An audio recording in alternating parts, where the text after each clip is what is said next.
Joshu asked Nansen, "What is the way?" Nansen answered, "Your ordinary mind, that is the way." Let's come to the significance of this. When Joshu says, "What is the way?" he is asking the way to liberation, the way to Tao, the way to freedom, the way to truth. Nansen says, "Your ordinary mind, that is the way." Ordinary mind, ordinary actions of the ordinary mind, ordinary life of the ordinary mind, that alone is the way. That is the only method. Observing the daily ordinary actions of the mind, that is the only way. Observing it as an impartial observer. There is no other method that is going to work, because all other methods are isolations. The method does something to life. The method excludes life. The method works only upon a part and time of life. The method does not encompass total life. The method says, block 2 hours of life for the method, or create a particular situation in life in which the method can be applied. The only method that is all encompassing is life itself. Observe life totally as it is happening. Do not do anything to life. Because if you do something to life, then you have changed life. Observation alone does not change life, does not interfere with life. All other methods will interfere with that which you are going to observe, and hence will change that which you are going to observe, and hence your observation will be. Are you getting it? If you want, for example, to observe your heart, and you tear open the body to reach the heart, in the process, you kill the body, what will you observe? You will observe, but what will you observe? You would have changed the very thing that you wanted to observe. That is the problem with methods. Every method is an interference. Are you getting it? Every method says, okay, for so much time do this. Now, if for so much time I am doing this, then I have secluded that time from the daily run of my life. And in that way, I have already changed my life. So what am I observing? Are you getting it?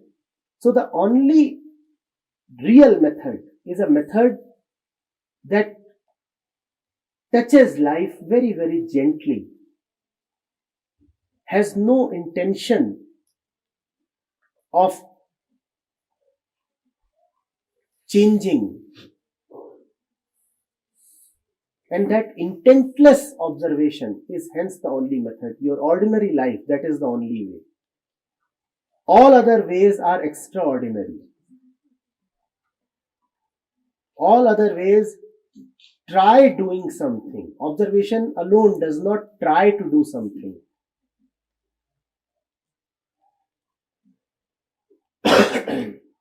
Motivated observation. Yes. Joshu said, "Can it be grasped for study, it indicating the ordinary mind?"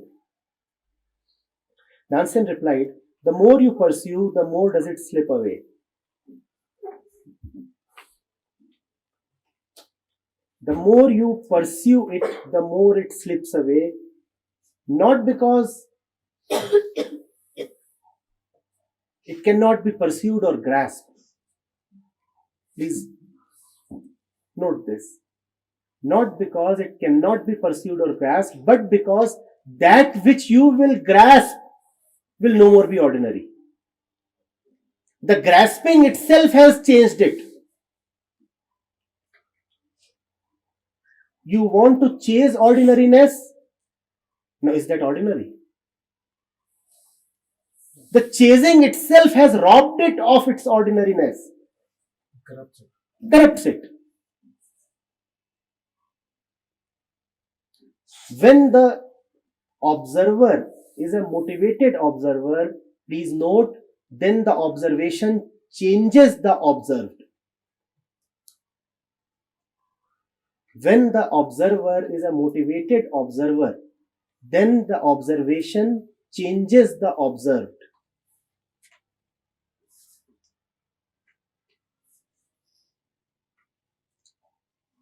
You are looking at someone and you are looking at that person with eyes of expectation, demand, lust.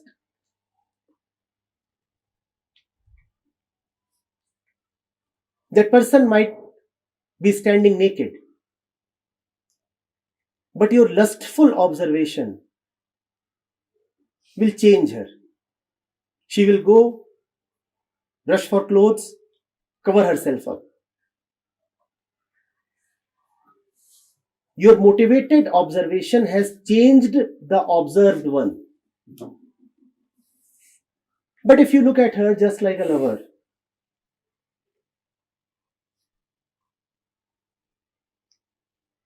offering no threat, demanding nothing, content in just observing, the observed one will feel no need to go and change. She may continue to keep naked.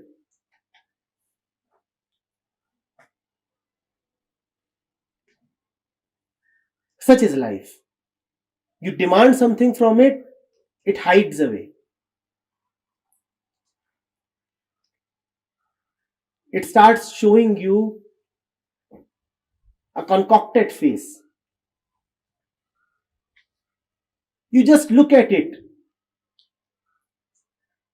admiring it, rejoicing in it, and you come to see her real face.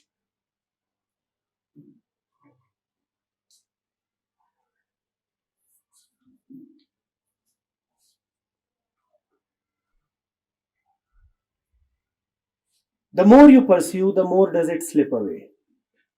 The more you pursue, the more does it slip away. Lovers know this line. Such is life. Don't pursue, she comes to you. Don't chase, she's yours.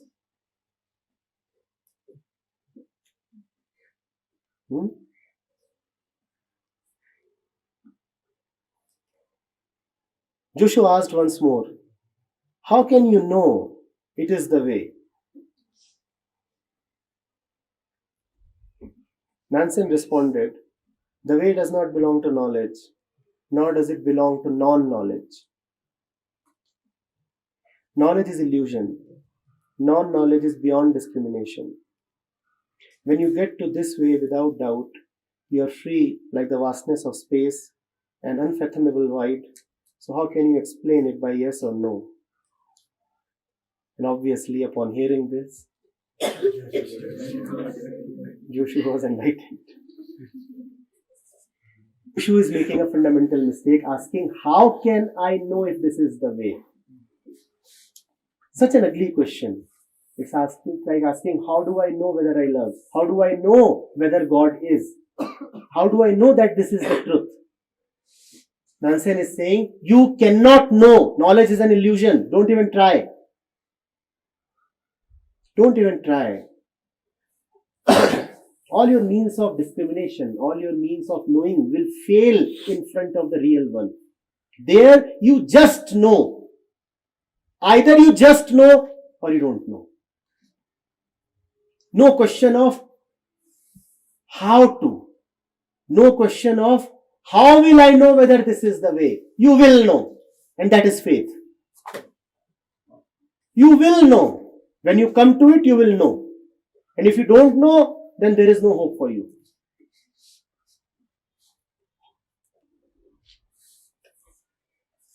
Getting it? And Joshu realizes the insufficiency of knowledge. The foolishness inherent in collecting knowledge as a means of dealing with life. How will I know whether he is the right teacher? How will I know whether Zen means anything? How will I know whether I understand? You will just know. And you have to trust that justness. You have to trust that unreasonable realization. You cannot test it. You cannot get any proofs for it. You cannot go and ask someone to verify it. You cannot consult teachers about it. You just know. And that just knowing has such depth of sureness. I know. How do you know? Don't ask stupid questions. I know.